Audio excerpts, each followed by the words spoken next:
Mon maître, c'est le rabbin Sfar. Moi, je n'ai pas de nom.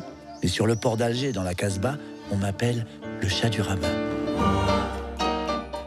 Zlabia, c'est ma maîtresse. Son nom, on dirait une pâtisserie au miel. Le monde fut créé par l'Éternel notre Dieu en 7 jours, il y a 5700 ans et des poussières. Mais c'est ridicule. Avec le carbone 14, on peut prouver scientifiquement que le monde existe depuis des milliards d'années. Tu donnes des noms scientifiques aux choses et monsieur, il croit qu'il a compris. Même un chaton ne croirait pas ces imbécilités. On devrait te noyer tout de suite. Oh.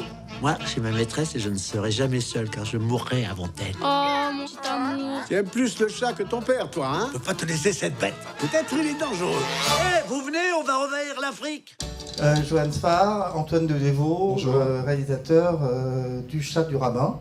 Johan, je crois que c'était une bande dessinée avant d'être un dessin animé. Enfin, j'ai lu ça dans la presse. Ça remonte à quand le projet d'en faire un film d'animation? Partons sur la genèse du projet. Écoute, pour être tout à fait honnête, moi j'y suis allé en traînant les pieds, puisque à chaque fois il y a eu beaucoup de propositions d'adaptation du chat en film qui tombaient chez les éditions d'Argo, et je disais non à chaque fois, pas par snobisme, mais parce que je comprends pas bien la recette de la BD du chat du rabbin. Pour le dire autrement, je sais pas pourquoi elle a marché, et il n'y a rien de plus éloigné qu'un scénario de film que cette BD là, puisque globalement il n'y a pas d'histoire, c'est un petit chat qui parle de religion et qui se moque de son maître, et en plus il y a des voix off à longueur de temps. Et il y a un moment, après 7 refus, les gens de Dargo ont demandé que je motive Enfin, voilà. Et c'est la rencontre de Antoine que j'ai connu par Clément Aubrerie, parce qu'ils travaillaient déjà ensemble et ils avaient déjà une société d'animation. J'ai senti que pour une fois, un producteur allait pas me prendre de haut. Et pour une fois, c'était tiens, on va voir ce qu'on peut inventer ensemble, avec à la fois tout l'enthousiasme du mec qui sait faire de l'anime et toute l'humilité du mec qui, comme moi, disait mais comment on va faire pour faire le chat du rabbin au cinéma. Donc voilà. Tu savais que les albums allaient être adaptés? Ah oui. D'accord. Oui, oui. Et par exemple, donc, en gros, on peut dire que le film est adapté des albums 1, 2 et 5. Oui. Grosso modo, hein, voilà, il y a un conseil qu'a donné Marjane qu'on a beaucoup suivi, c'est de mettre les BD de côté et de voir de quoi on se souvenait. Et on s'est aperçu que dans notre mémoire, Zlabia c'était toujours une fille à marier. Donc tout ce qui concerne le fait qu'elle s'est mariée, qu'elle a rencontré un type qui l'a volé à sa famille, c'est le fantôme de l'histoire, ça n'existe pas.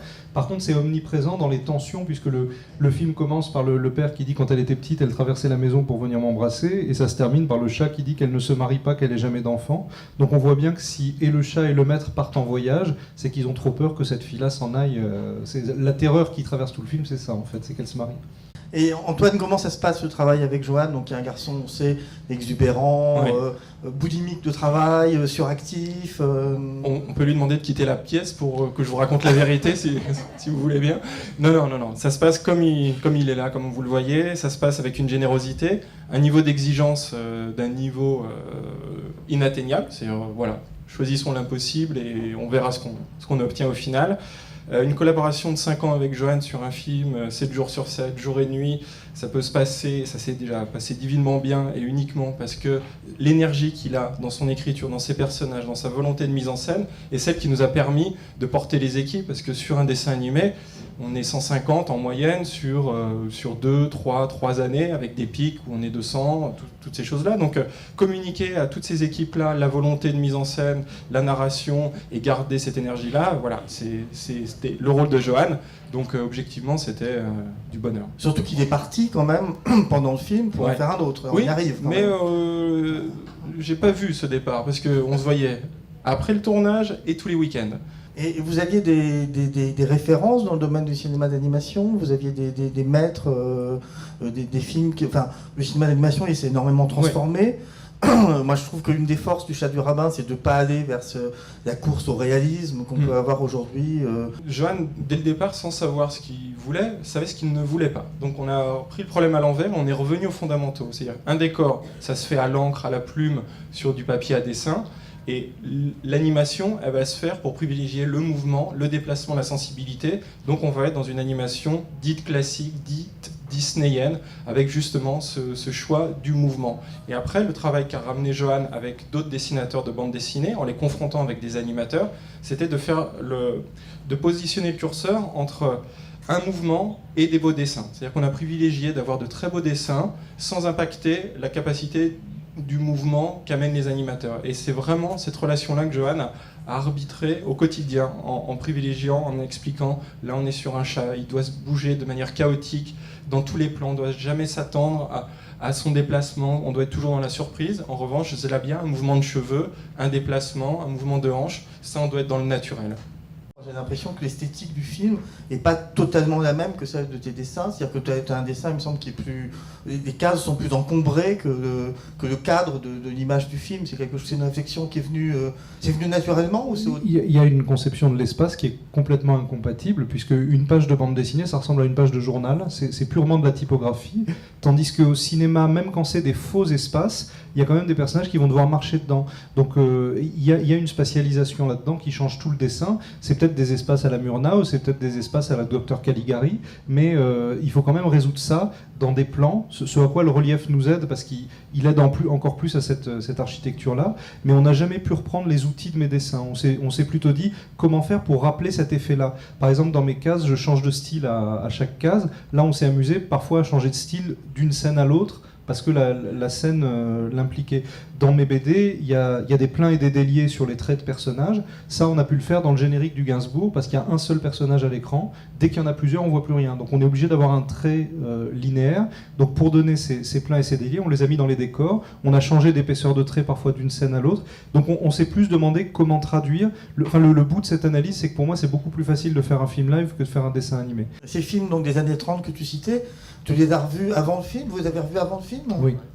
Oui, ça oui, et aussi 100 000 $ au soleil avec les camions Berlier et le taxi pour Tobruk aussi. Il y a une narration là-dedans qui est généreuse, qui est enthousiaste, qui est construite. C'est pas un hasard si la plupart de mes comédiens viennent du théâtre. Mais je peux dire quelque chose d'extrêmement choquant, mais je me sens toujours pas du tout cinéaste. Je suis là pour apprendre et j'ai conscience que le fait que mes outils ne soient pas des outils de cinéma, c'est une chance.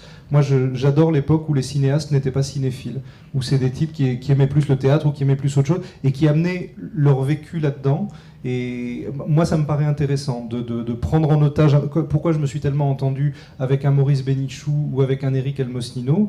Parce que par snobisme ou par timidité, c'est des gens qui ne revendiquent pas le cinéma comme une chose sérieuse. C'est que tu aurais pu faire le chat au théâtre avec eux. Ça aurait été beaucoup plus simple. C'est-à-dire que faire une pièce de théâtre à partir de mes bandes dessinées, ça demande juste d'ouvrir la BD, de faire venir les comédiens et de faire une lecture. L'emmener au cinéma, c'est le tordre, et c'est cette torsion-là qui m'intéresse. Moi, ce qui me plaît dans le cinéma, c'est d'être en situation d'apprentissage, et je vois bien les raccourcis que je pourrais prendre pour amener des histoires plus polissées, plus construites, plus comme on attend dans les manuels, mais ça donnerait des choses qui me plaisent pas. J'adore qu'en BD, on me dise depuis 20 ans que je sais pas comment on fait une bande dessinée. Simplement, je m'aperçois bien que peut-être d'année en année, je découvre des petites choses, et j'aimerais avoir le temps en cinéma d'apprendre de cette façon-là, de manière un peu organique, quoi. Hé, les amis, quand le môme aura fini, je pourrais faire ma bar mitzvah, moi aussi.